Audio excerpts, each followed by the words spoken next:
आज भाईचारे के इस जहर ने हम सबको खत्म करके रख दिया है। आप यदि सोचते हैं कि अभी तो ये बांग्लादेश में हो रहा है और भारत में ऐसा नहीं होगा, हम सब सुरक्षित हैं, तो ये आप सबका भ्रम है। बांग्लादेश कभी भारत का हिस्सा हुआ करता था। 1971 में जब बांग्लादेश में भुखमरी हुई, जब बांग्लादेश भारत से अलग हुआ, वहां पर रोटी नहीं थी। मुसलमान वहां के दो दो रोटी के लिए मोहताज हो रहे थे। तो ढाका में जो इस्कॉन मंदिर था, वहां के पुजारियों ने, इस्कॉन के लोगों ने न्यूयॉर्क में अपने कार्यक्रम करके कई लाख मिलियन डॉलर रुपया इकट्ठा किया और वहां बांग्लादेश में लाकर के मुस्लिम जो वहां के वासी थे उनको खाना खिलाया। लेकिन जब विद्रोह हुआ तो सबसे पहले इस्कॉन मंदिर को टारगेट बनाया गया और जगन्नाथ की मूर्तियों में आग लगा दी गई, मंदिरों में आग लगा दी गई, सारे पुजारियों को, सारे इस्कॉन के लोगों को जला करके जिंदा राख कर दिया गया।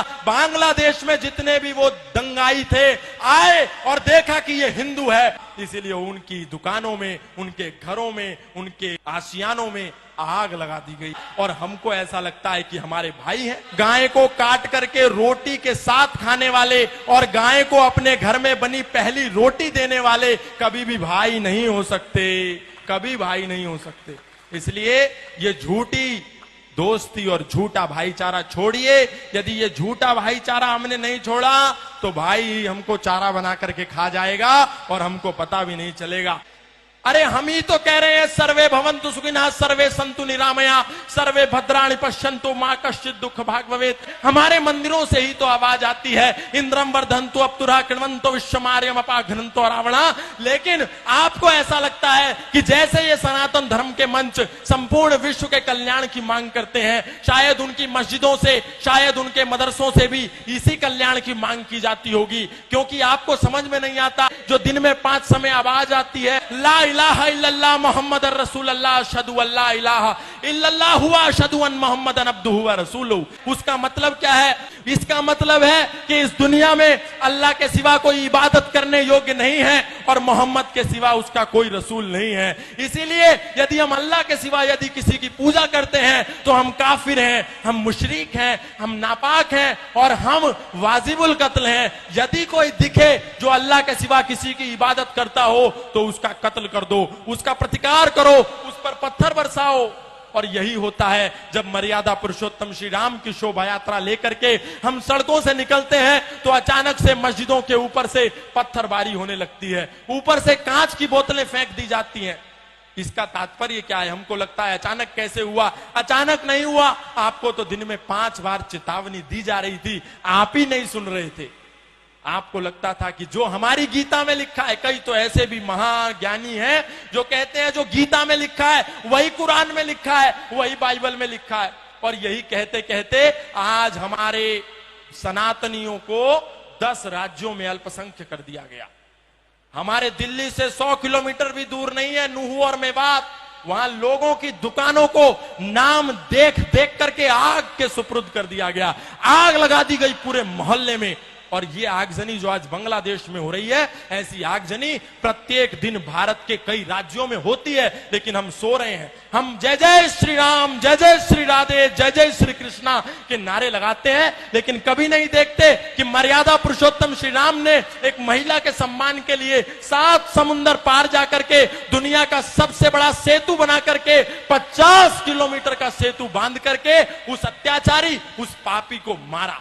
मतलब ये हम सीखते नहीं, केवल सिया राम जय जय राम और कहानी खत्म, बस। हमको इतने में ही शॉर्टकट रास्ते में मोक्ष चाहिए। हम ये नहीं कहते कि हम किसी का प्रतिकार करें, हम ये भी नहीं कहते हम किसी से हिंसक हो जाएं, लेकिन हम ये कहते हैं हम किसी पर अटैक ना करें तो कम से कम अपने पास डिफेंस का साधन रखें। सनातन धर्म कभी भी पहले अटैक के लिए नहीं कहता, लेकिन सनातन धर्म आत्मरक्षा की बात करता है, डिफेंस की बात करता है। अग्रतश्चतुरः वेदा पृष्ठतः सस्त्रम धनु इदम ब्रह्मम इदम शस्त्रम शापादपि शरादपि शस्त्रेण रक्षति ही राष्ट्र शास्त्र चर्चा प्रवर्तते। विश्वामित्रादि ऋषियों के यज्ञ हवन भी तभी सफल होते हैं जब पहरे पर स्वयं धनुर्धर राम खड़े होते हैं। यदि हमारे पास शस्त्र और शास्त्र नहीं होगा तो हमारा कल्याण 10 सालों में हो जाएगा, ये आप मान करके चलिए।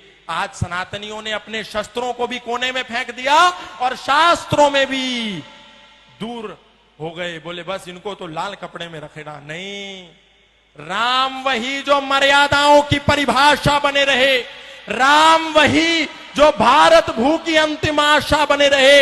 अरे जिसने राजमहल के वैभव को सन्यासी बना दिया, जिसने खुद को राजा से हंसकर वनवासी बना दिया, माना उसकी जन्मभूमि मुद्दे पर हर काम जरूरी है, मगर अयोध्या से पहले हर दिल में राम जरूरी है, मगर अयोध्या से पहले। इसलिए संकल्प लेकर के कहिए कि आज के बाद हम जातिवाद नहीं करेंगे।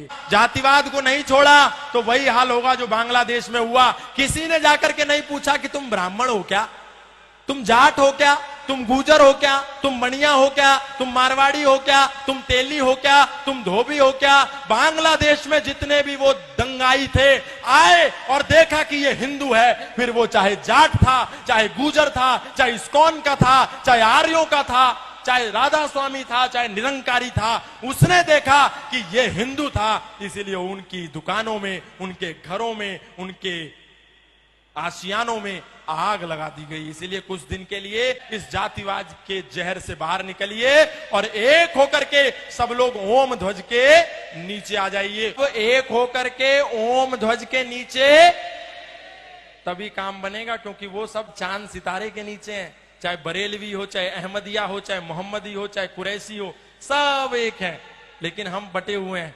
ये छोड़िए, हम सब अभी